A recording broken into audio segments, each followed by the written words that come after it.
여러분, 리메이크라는 말 혹시 들어보셨습니까? 과거에 이미 발표된 영화나 음악을 같은 제목과 내용으로 다시 만드는 걸 리메이크라고 합니다.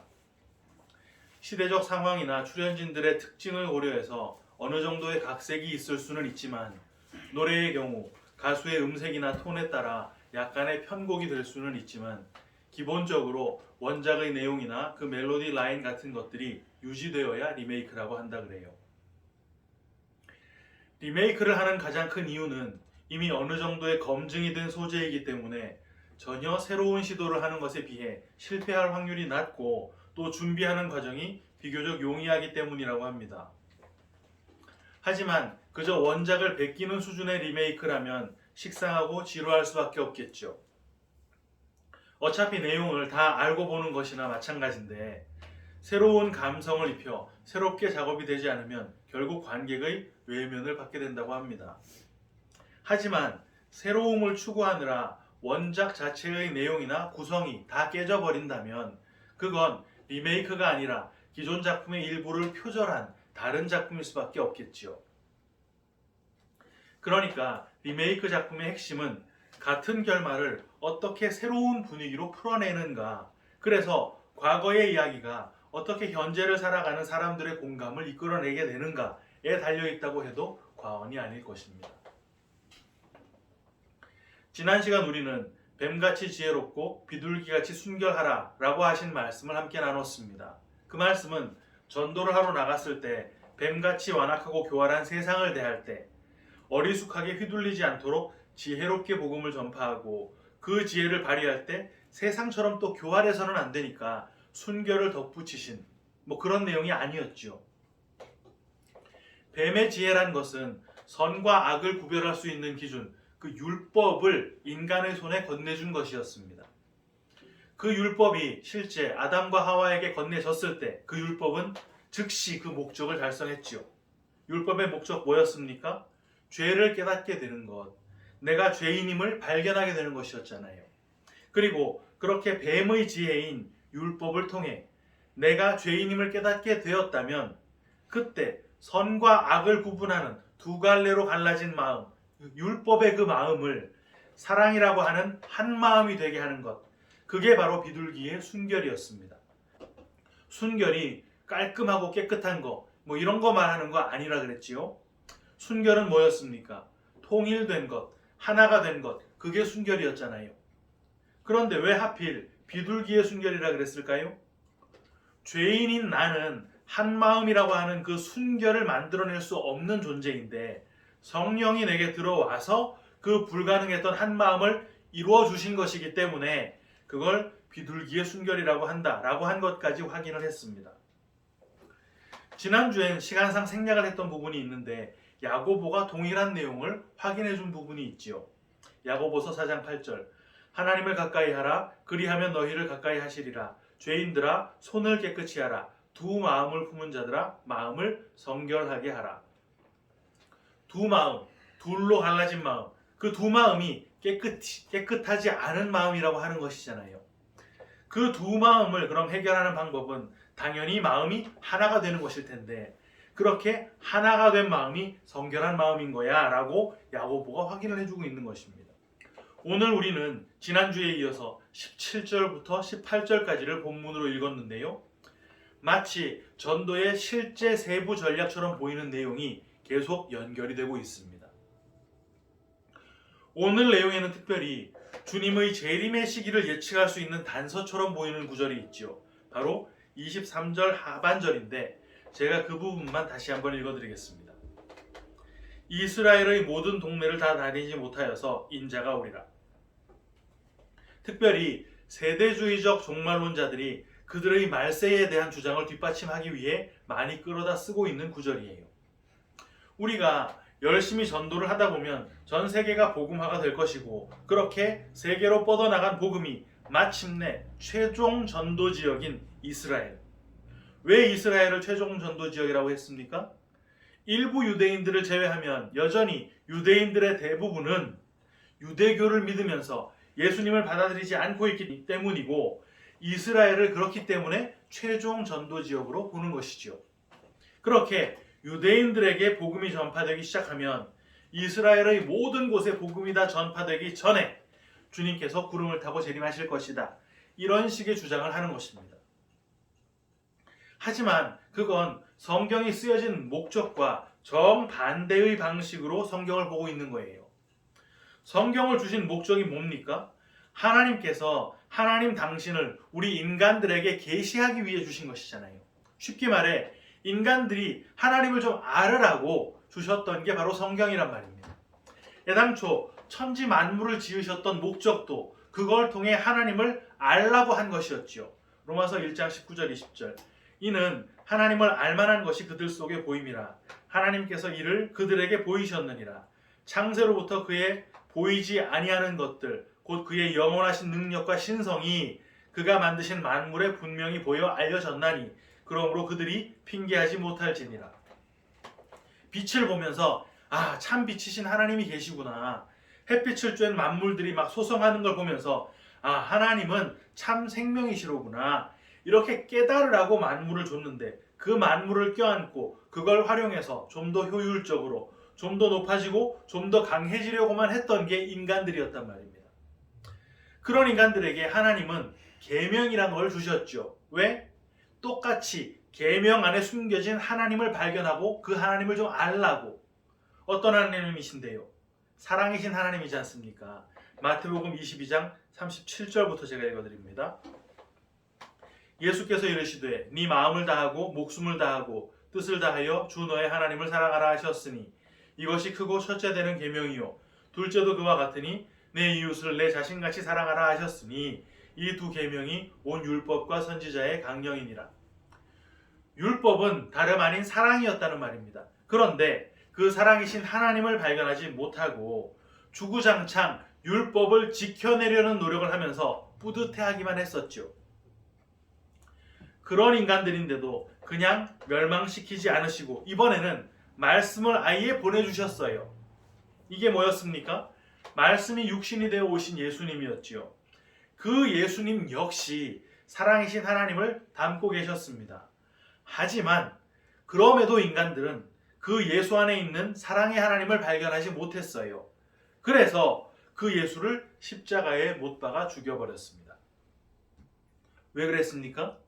여전히 자신들의 본성으로 가지고 있는 이건 옳고 이건 틀렸어 라고 하는 그 두 마음으로 율법은 다 지켜내야 하는 것이 맞다고 그렇게 주장하는 유대인들에게 너희들 그건 틀린 거야.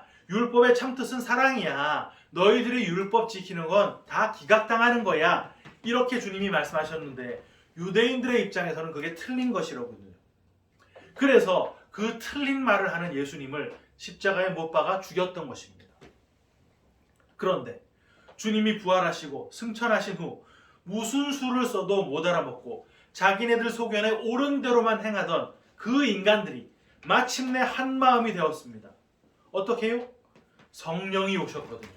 성령께서 끝끝내 깨닫지 못하던 그 두 마음을 품은 자들을 성결하게 한 마음으로 만들어내셨다는 말입니다. 이게 그들을 도덕적으로 율법적으로 깨끗하게 될 능력을 주셨다 이런 말이 아니에요. 여전히 육신에 매여서 내 소견에 좋은 걸 할 수밖에 없는 죽을 죄인인 우리들을 한 마음을 가진 자, 그게 누군데요? 빌립보서 2장 9절. 너희 안에 이 마음을 품으라. 곧 그리스도 예수의 마음이니. 그 한 마음은 예수님의 마음이란 말입니다. 무슨 말입니까? 만물, 율법, 초림의 예수님 모두 다 하나님을 계시하고 있었단 말입니다. 그런데 하나님을 계시하고 있는 성경을 보면서 그걸로 하나님을 알려고 하지 않고 세상 돌아가는 일을 파악하려고 하는 게 세대주의자들인 거예요. 반대로 성경을 보려는 것이죠. 성경을 잘 들여다보면 거기에 부자가 되는 방법도 있고 출세하는 방법도 있고 건강하게 살아갈 방법도 있다고 합니다. 만물을 통해 하나님을 알려고 하는 게 아니라 하나님의 말씀을 통해 세상 돌아가는 이치를 알고 싶어 하는 것이죠. 이스라엘에 지금 크리스천 선교자들이 적지 않게 들어가 있습니다. 주님 오실 날이 멀지 않았다고 하면서 이스라엘 온 동네를 다 다니려고 하지요. 오늘 본문이 뭘 얘기하는지 정확하게 이해하지 못한 참상인 것입니다. 전도와 선교를 하는 게 잘못됐다는 말을 하는 게 아니에요. 성경을 이해하는 방향이 잘못되었다는 말을 하는 것입니다. 오늘 본문은 17절에 사람들을 삼가라 라는 말로 시작이 되지요. 사람들을 삼가라 라고 하는 말은 조심하다, 경계하다 라는 뜻으로 쓰이는 게 맞긴 해요. 그런데 야, 사람들을 조심해. 안 그러면, 너희들이 조심하지 않으면 그 사람들이 너희를 법정에 세우고 때릴 거야. 이게 이런 말입니까? 이걸 이렇게 이해하는 바람에 오늘 본문이 전체적으로 전도 중에 발생할 수 있는 위험을 잘 피해가라 라고 하는 조언처럼 변질이 되고 말았습니다. 이게 만약 정말 조심해서 위험을 피해라 이런 말이었다면 예수님도 십자가에 매달리지 않도록 조심하셨어야죠. 순교한 예수님의 제자들, 초대교회 성도들 다 주님의 그 조언을 무시해서 그렇게 처참하게 죽은 것입니까? 오늘 본문이 말하고 있는 걸 한번 잘 보세요. 공회에 넘겨지고 채찍질 당하고 총동 앞에 끌려갔던 거, 이거 누구 얘기입니까? 예수님의 얘기지요. 형제가 형제를 죽는데 내준답니다. 구약에 그런 사건이 있었어요. 야곱의 아들들이 요셉을 넘겨줘 버렸습니다. 아버지가 자식을 죽는데 내준 건 뭔가요? 아브라함이 이삭을 잡아 죽이려고 했던 사건이 있습니다. 자식들이 부모 대적해서 죽게 하려고 한 거, 이건 무슨 사건 떠오르십니까? 압살롬이 다윗을 대적해서 죽게 하려고 했던 사건이 있었지요. 이런 구약의 사건들이 다 무엇을 지목해서 있었던 사건입니까? 애굽으로 들어가서 온 인류를 구원해냈던 그 요셉, 이 땅에 오셔서 죄로 죽을 인간들을 구원해내신 예수 그리스도의 모형이었습니다. 아브라함과 이삭의 그 제사의 사건, 두말할 필요가 없지요. 하나님께서 친히 독생자를 십자가에 내준 사건을 모형하고 있는 것이었습니다. 압살롬의 반역 역시 마찬가지예요. 패역한 아들이 메시아의 모형인 다윗을 죽이려고 했던 사건입니다. 아니, 예수님이 아버지는 아니었잖아. 이젠 이런 생각하시는 분 안 계시죠? 이사야서 9장 6절, 이는 한 아기가 우리에게 낳고 한 아들을 우리에게 주신 바 되었는데 그의 어깨에는 정사를 메었고 그의 이름은 기묘자라, 모사라, 전능하신 하나님이라, 영존하시는 아버지라, 평강의 왕이라 할 것임이라. 아기인데 영존하시는 아버지라 그러잖아요. 그 아버지를 자식들이 합심해서 죽여버린 것입니다. 오늘 본문 22절 상반절, 또 너희가 내 이름으로 말미암아 모든 사람에게 미움을 받을 것이나. 전 인류가, 모든 사람이 다 미워해서 죽인 분, 예수님이었단 말이에요. 그러니까 우리가 오늘 읽은 17절부터 22절까지의 내용은 주님께서 십자가를 향해 걸어가셨던 그 길을 요약해 놓은 것입니다. 그 십자가의 길은 주님께서 따르라 라고 하셨던 길이죠. 누가복음 14장 27절, 누구든지 자기 십자가를 지고 나를 따르지 않는 자도 능히 내 제자가 되지 못하리라. 따라야 할 길을 쭉 설명하고 계신데 그 앞에 사람들을 삼가라 라고 하셨다면 그 길을 조심해서 피하라는 내용이겠습니까? 그럴 리가 없잖아요. 오늘 본문을 푸는 키는 23절에 숨어 있는데 상반절 제가 먼저 읽어드립니다. 이 동네에서 너희를 박해하거든 저 동네로 피하라. 여기에 동네라고 번역된 단어가 폴리스라는 단어예요. 폴리스는 성, 성읍, 도시라는 뜻을 가진 단어입니다. 그것도 불특정한 어떤 도시를 말하는 게 아니라 후토스라고 하는 지시대명사를 딱 붙여서 이 동네라고 찍어서 말씀을 하셨어요. 이스라엘에서 이 성읍, 이 성, 이 도시라고 말할 수 있는 곳은 예루살렘밖에 없습니다. 그리고 저 동네라고 번역을 했는데 거기 동네라는 말은 나오지 않아요. 헬라어로 그냥 헤테로라고 하는 단어입니다. 헤테로는 오늘날 세상에 많이 알려져 있는 단어죠. 동성연애자를 호모섹슈얼이라고 하고 이성연애자를 헤테로섹슈얼이라고 합니다. 그러니까 헤테로라고 하는 단어는 다른이라고 하는 뜻인데 그게 어떤 다름이냐 하면 동일한 종류 안에서 다른 것을 말하는 거예요. 예컨대 사람 남자랑 원숭이 암컷을 이성이라고 하지 않지 않습니까? 같은 사람 속에서 남자와 여자라야 그걸 다른 성별, 이성이라고 하는 것입니다. 그러니까 23절 상반절을 정리하면 이 동네는 예루살렘이고 그 예루살렘에서 박해를 받게 된다 그래요. 예루살렘에서 박해를 왜 받습니까? 십자가의 길을 가니까. 십자가의 길을 가는 게 뭔데요? 율법을 붙들고 사는 자들에게 그 율법으로는 구원을 받는 게 아니라 죄인이라는 것이 드러날 뿐이다 라고 하면서 모두에게 미움을 받게 되는 것, 그것이 그 예루살렘에서 박해를 받게 되는 것입니다. 모두에게 뿐입니까? 율법에 매인 육신을 입은 존재다 보니까 내 육신 스스로가 율법의 굴레에서 벗어나 사랑으로 들어가려고 하는 내 새 생명을 박해하기도 합니다. 착하게 법대로 열심히 살자고 하는 게, 노력하며 살자고 하는 게 뭐 그리 나쁜 것이야? 은혜로 시작했는데 거기에 은근히 율법을 갖다 대려고 하는 마음이 자꾸 든다는 마음이에요. 그때 헤테로, 동일한 성질인데 반대되는 곳, 같은 예루살렘이긴 한데 율법의 예루살렘이 아닌 새 예루살렘, 사랑이 완성된 신부잖아요. 계시록 21장 2절. 또 내가 보매 거룩한 성 새 예루살렘이 하나님께로부터 하늘에서 내려오니 그 준비한 것이 신부가 남편을 위하여 단장한 것 같더라. 그 율법이 옛 예루살렘에서 나를 박해할 때 그 박해에 굴복해서 율법으로 다시 회귀하지 말고 사랑이 완성된 진짜 예루살렘으로 가라고 하는 말입니다. 뒤이어 23절 하반절. 내가 진실로 너희에게 이르노니 이스라엘의 모든 동네를 다 다니지 못하여서 인자가 오리라. 이 부분도 의역을 하느라고 집어넣은 단어들이 있는데 원문에는 모든 동네라고 하는 그 모든이라고 하는 단어가 없습니다. 직역하면 이스라엘의 그 성들이에요. 또 다 다닌다 이런 말도 나오지를 않아요. 거길 직역하면 완성하지 못한다 라는 말입니다. 그러니까 구절 전체를 직역에 가깝게 번역을 하면 이렇게 되겠지요. 내가 진실로 말한다. 이스라엘의 그 성들은 완성하지 못한다. 인자가 올 때까지. 어감이 완전히 다르지요. 이스라엘의 그 성들 뭡니까? 솔로몬 시대에 성전으로 만들어서 섰지만 사람이 지으신 곳에, 사람이 손으로 지은 곳에 하나님이 계시지 않는다 그랬잖아요. 그런 하나님이십니다. 그래서 그 성전은 바벨론의 침공을 통해 무너져 버렸어요.